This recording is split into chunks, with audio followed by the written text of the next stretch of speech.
Assalamualaikum dear students, how are you? Hope you all are all right. Well done, excellent. So today we are going to start a lesson number 45. It's about unit number 8 exercise. Okay, stopping by बोल दो ना, snowy evening. ये point जो थी उसकी exercise करने जा रहे हैं.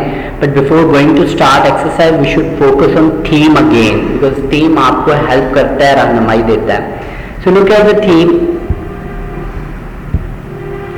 The poem points out at the attractive and exciting beauty of nature. ये जो नज़म है ये कुदरत की खूबसूरती, दिलकश और पुरकशिश खूबसूरती की तरफ इशारा करती है.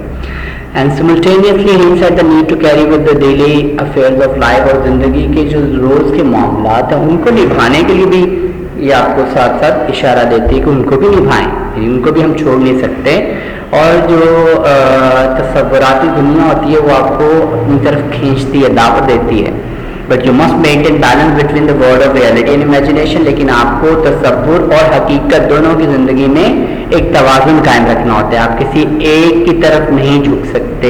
Okay, look at these questions. These are very important and easy question. Who is the speaker in this poem? In the poem, इस नज़म के अंदर बोलने वाला कौन है, कौन आपको बातें बता रहा है? Obviously कौन है जी?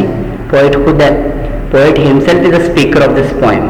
Okay, in this poem. Clear now?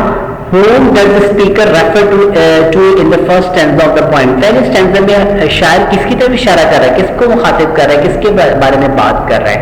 नज़म को जब देखेंगे तो पता चल जाएगा. हिंट आपको दे देते हैं. डेफिनेटली वो ऑनर जो वर्ड्स का ऑनर है उसकी बात कर रहा है, लेकिन आपने उर्दू में एक लाइन बनाया उसको इंग्लिश में ट्रांसलेट कर लें. Why does the speaker stop on the darkest evening of the year? वो ये सर्द तरीन तारीख तरीन शाम, साल की तारीख तरीन शाम में क्यों रुका है? शायर क्यों रुका है? Definitely you know very well he is a nature lover. और नेचर जो उसे फैसिनेट करती है, अपनी तरफ खींचती है, इस वजह से वो रुका है. Why does the horse impatiently awaits the next move of his master? घोड़ा क्यों बेताबी से इंतजार कर रहा है अपने मालिक के आगे बढ़ने का? क्योंकि घोड़े को आपने देखा था आई थिंक सेकंड स्टेंजे में कि वो इसको अजीब और गलती समझता है कि यहाँ रुकना जहाँ पे कोई फार्म हाउस भी ना हो. The speaker in the poem is captivated by the beauty of nature. Why doesn't he stop for long to enjoy nature's beauty? शायर जो है वो इस वक्त कुदरत की खूबसूरती में मशहूर हुआ है, खिंचा हुआ है, बंधा हुआ है, लेकिन क्यों वो ज़्यादा देर नहीं रुक सकता? इसकी क्या वजह थी? तो उससे लास्ट स्टैंजा में बताई है वजह अपनी. सो आपने अपने हिसाब से आसान उर्दू बनानी है और ये भी एक रियलिटी है कि उसे अपने कामों को निपटाना है कि उसके रियल वर्क जो है उसको अपनी तरफ बुला रहे हैं. So make simple answers in Urdu and then translate into English. Okay, stopping by wood on a snowy evening. Imagery, ये पोएट्री के अंदर एक सेंस पाई जाती है, तसव्वुराती तस्वीर. Imagery, imagery is a construction of detail. एक तफसीलात का एक मवाद होता है, एक तामीर होती है उसकी, use to create mental image, ताकि आपके जहन में एक तस्वीर बनाई जा सके. In the mind of the reader, पढ़ने वाले के जहन में, थ्रू द विजुअल सेंस, उसकी बसरी हिस्स के जरिए, as well as the sense of touch, smell, taste and sound. और उसी तरह उसके छूने की, सूंघने की, चखने की और सुनने की हिस्स जो होती है उसके जरिए उसके जहन में एक तस्वीर बनाई जाती है. तो शायरी के अंदर ऐसे अल्फाज इस्तेमाल किए जाते हैं जिनसे एक तस्वीर, मंजर निगारी जो है वो अपने कारी के आगे सामने आ जाए. तो एग्जाम्पल्स ऑफ इमेजरी क्या क्या है? विजुअल है होती है, ऑडिटरी होती है, स्मेल होती है, टेस्ट और टच. कुछ ऐसे अल्फाज होते हैं जो आपको विजुअल पिक्चर देते हैं, कुछ ऑडिटरी यानी आपकी समई पिक्चर देते हैं. विजुअल बसरी पिक्चर, विजुअल ऑडिटरी समई पिक्चर बनाते हैं. स्मेल सूंघने की हिस्स के हवाले से आपको हेल्प करते हैं, टेस्ट चखने की हिस्स के हवाले से, टच, इन तमाम हिस्सियात के हवाले से आपको एक इमेज बनाते हैं. Look at the example of these imagery. Visual क्या होता है? Huge trees in the thick and dark forest. तो देखिए ह्यूज ट्रीज का मतलब तो डार्क फॉरेस्ट, या थिक और डार्क फॉरेस्ट, ये दोनों आपके सामने एक विजुअल पिक्चर बना रहे हैं. ऑडिटरी इमेजरी क्या है? रस्लिंग ऑफ लीव्स. अगर शायद ये लफ्ज यूज करता है रस्लिंग ऑफ लीव्स, तो आपको फौरन आपके कानों में पत्तों की सरसराहट, पत्तों की आवाज हिलने की आ जाएगी. तो एक समय आपकी पिक्चर बन गई. स्मेल, सेंट ऑफ एप्पल्स का लफ्ज अगर इस्तेमाल होता है फॉर एग्जाम्पल पोइट्री के अंदर, तो फौरन आपके नाक के अंदर कौन सी स्मेल आएगी? एप्पल्स की खुशबू आ जाएगी. सो दिस इज अ का clear. Taste, sweet and juicy orange अगर वो यूज करता है, या सॉर या स्वीट का लफ्ज यूज करता है, तो ये आपके फौरन टेस्ट डेवलप करेगा, टेस्ट की डेवलप करेगा. टच, राग एंड रफ्तार का लफ्ज अगर यूज करता है तो वो आपको टच की हिस्स दे रहा है, यानी टच की इमेजरी बना रहा है आपके ज़हन में कि कैसे खुरदरा और रफ किस्म का रास्ता होता है. तो ये सारे वर्ड जो हैं वो इमेजरी क्या होता है, पोएट्री के अंदर ऐसे अल्फाज होते हैं जो आपके जहन में एक पिक्चर बनाते हैं. वो विजुअल भी हो सकती है, ऑडिटरी, स्मेल, टेस्ट और टच के हवाले से भी हो सकती है. दिस इज कॉल्ड इमेजरी, यानी तस्वुराती तस्वीर, ख्याल आफरीनी. Clear.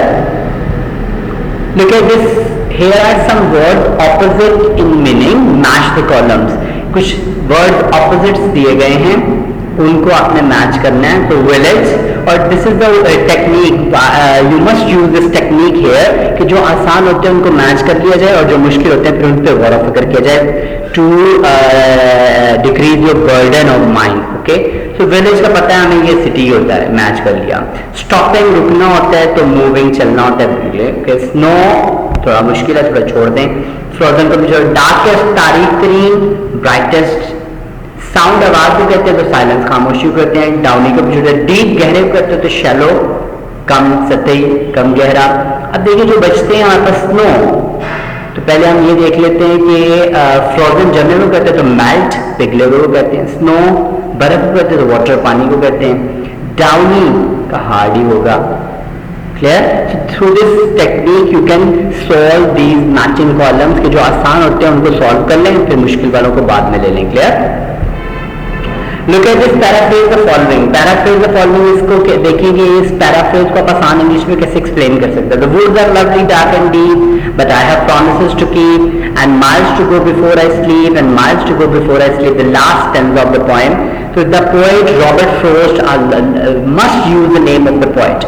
The poet Robert Frost describes, बयान करता है, that the woods are lovely, dark and deep, but I have to go back to fulfill my promises, to fulfill my duties. Clear?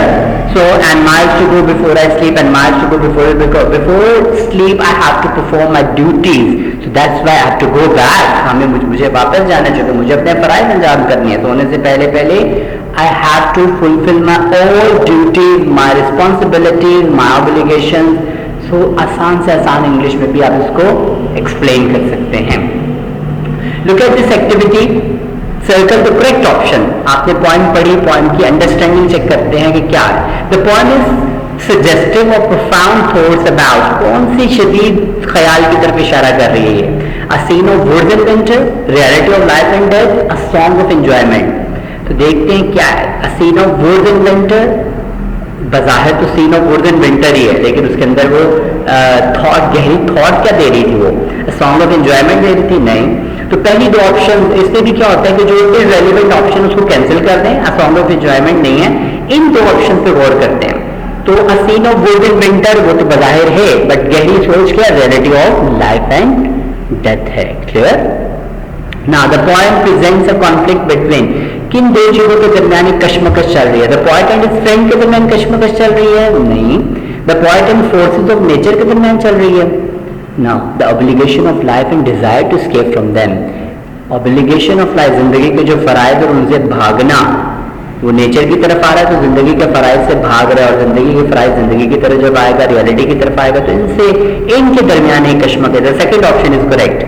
After reading the poem we dash feel fed up of life, fed up हो गए थे life से पढ़ने के बाद. Wish to sleep for a long time, या हमने सोचा, ख्वाहिश की कि हम ज्यादा लंबा अरसा सोएं.